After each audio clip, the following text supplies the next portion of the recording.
6 treatments for essential tremor. Number 1, lifestyle. Many people find that caffeine and other stimulants temporarily worsens tremor, best to keep it to a minimum. Alcohol can actually temporarily improve tremor, although in withdrawal it makes tremor worse, and with long-term heavy use, alcohol is toxic to the cerebellum, the organ of the brain involved in coordination of fine movements, so it's best to drink in moderation. Some people think diet could play a role. This study found that people with essential tremor compared to those without it tend to eat more meat. This other case control study found that people without essential tremor have a diet closer to the Mediterranean diet compared to those with essential tremor. Of course, there can be some reverse causation where people with more severe tremor have difficulty preparing certain foods. My overall review of the evidence is there isn't a definitive link, but diet could be a factor. Number 2, occupational therapy. Working with a therapist to learn exercises to strengthen the forearm and intrinsic muscles of the hand and to practice fine motor movements may reduce the tremor and help you to compensate for it and perform tasks better despite the tremor. Number 3, add weight. Any kind of increased weight around the wrist or hand will reduce the tremor, as with this wrist or hand weight. And of course, if you want to look good, you could improvise with a heavy watch or bracelet.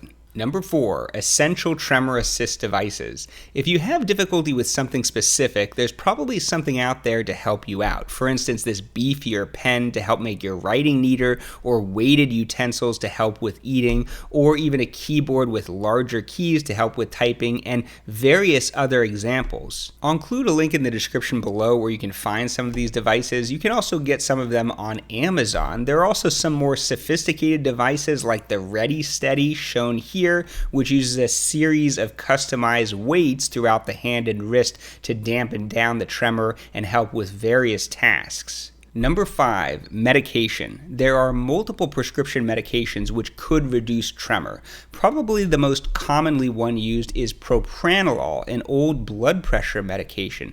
This is a beta blocker and can worsen asthma in some cases and lowers the heart rate and can cause low blood pressure and lightheadedness, but it is effective for many people. It's actually been used as a performance-enhancing drug in certain sports like archery and shooting because it turns out everyone has some degree of physiologic tremor, though it's very minimal, but it can make a difference in these sports. Gabapentin has also been used. This is normally used for neuropathic pain. At higher doses, it can be sedating or cause swelling of the ankles, but it's usually well tolerated at low doses. Primidone is also used, though this can be quite sedating. Many people can't tolerate it. Topamax, topiramate, the migraine seizure medication, can also be effective, although it can cause side effects like tingling of the skin and rarely kidney stones. Some people have some subtle cognitive side effects with it. They just don't feel as sharp and focused, and they'll refer to it as dopamax. Number 6, invasive procedures. Although essential tremor can slowly progress over many years and decades, most people don't find it to be significantly disabling or interfere too much with day-to-day tasks, but sometimes it can be more severe and disabling and refractory to other treatments, and in that case, these invasive treatments could be considered. One of them is deep brain stimulation, where a neurosurgeon installs a stimulator that stimulates a specific area of the brain, usually the ventral intermediate nucleus of the thalamus in people with essential tremor. There are different targets in other diseases like Parkinson's disease. And it can be highly, highly effective, sometimes reducing the tremor by around 90%. In fact, during the procedure, the patient is often woken up in order to perform movements to make sure that the tremor is reduced, indicating the device is in the right location, and the device can be adjusted afterwards if needed.